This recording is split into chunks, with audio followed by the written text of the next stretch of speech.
Alright, so I'm up here. You can see down there's the ocean, beach.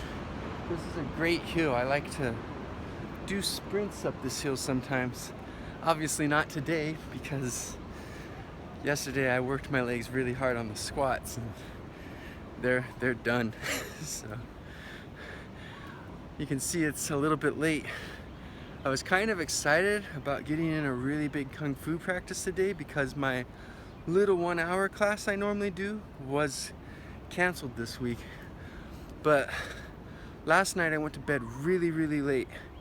It was really challenging to wake up for Seafood Dave's class this morning. If it wasn't like one of the biggest highlights of my week, I probably would have just canceled it and gone back to sleep. But since I love it so much, I forced myself to wake up.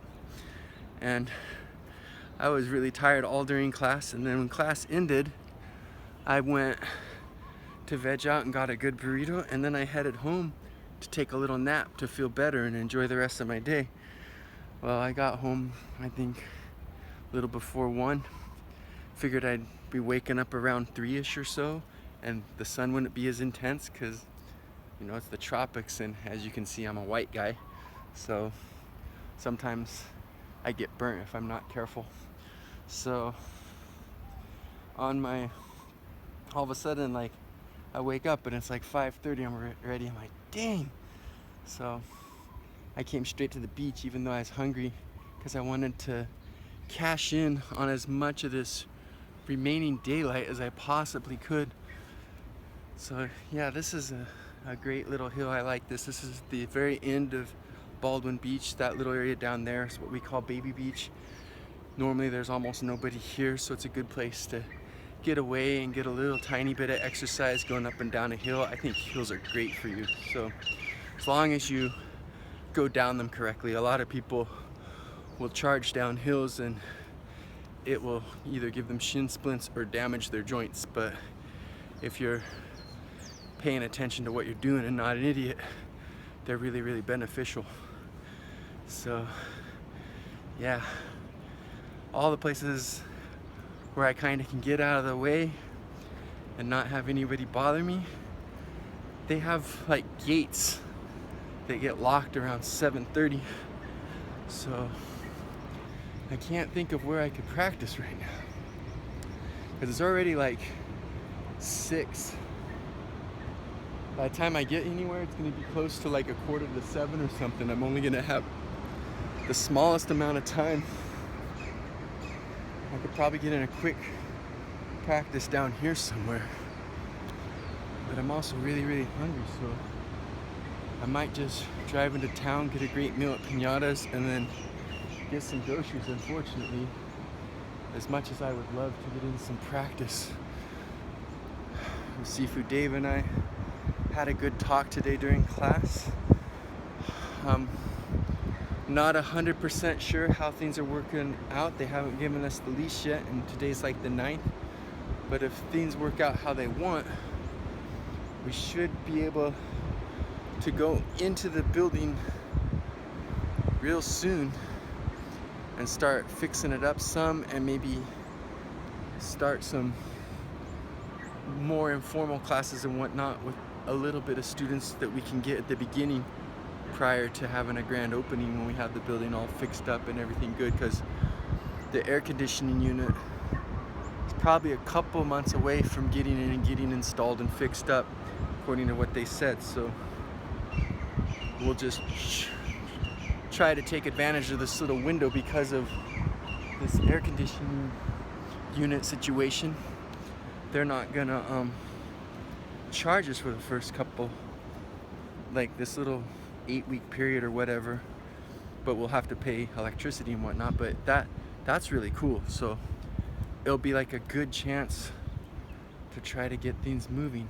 But it's already the 9th, so I don't know, because supposedly we were supposed to be able to go in and start things on the 16th. That's only a week away, and I'm not seeing much progress right now. But I am excited about it. It's funny how your mind goes to one place and another, because like there are times when I think of all the people we're gonna help and how much they're gonna love the art just like we do, and how we're just gonna make a positive impact on the community. And then there's other times where I feel like I'm an idiot and making a big mistake, and that this lease is gonna eat us alive and I'm gonna fail. And I just try to keep putting my mind in the right place and not let my fears overcome me. You know, once we sign that lease, there's no place for that. All you can do is make things work, because you don't want to be the person that tries to make your dream come true, locks into a lease, and then gets eaten alive by the financial responsibility. That's no good. So yeah, just letting anybody else out there knowing, who's either trying to start something or else has just started something or dreaming about starting something, that all these fears are completely normal, and they're not really ill-founded, because even though so few people are willing to take action, the small percentage of people who actually do take action, it's still the case that a large majority of them fail. You know, I mean, you hear that, like over 90% of new businesses fail. So you definitely need to do your homework. You need to have a game plan. You need to be willing to work hard and struggle and sacrifice and do anything you can to better your odds, because with only a small number of people actually willing to go out there and take action, that's a scarier statistic than it first sounds. So you really got to get your things together. This is a area where I've poured a ton of passion, a ton of time. It's something I feel I know really well. I really enjoy it. I love it. And so I think those are the kind of things that are going to help me be the 10%. But I still am going to have to work. I'm still going to have a good game plan. And I'm very happy I'm going in with somebody who's ran a business of their own. Poor lady's trying to do her workout and I'm in the way. I like this place because it's normally pretty like desolate, but the bad thing is other people like it for the same reason, and you feel bad when you're here taking up space and you know they want their personal space as much as you do. Anyway, there's not a whole lot of daylight left, so I think I'm gonna put it into this and enjoy what little daylight I have left. Hope you have a great day.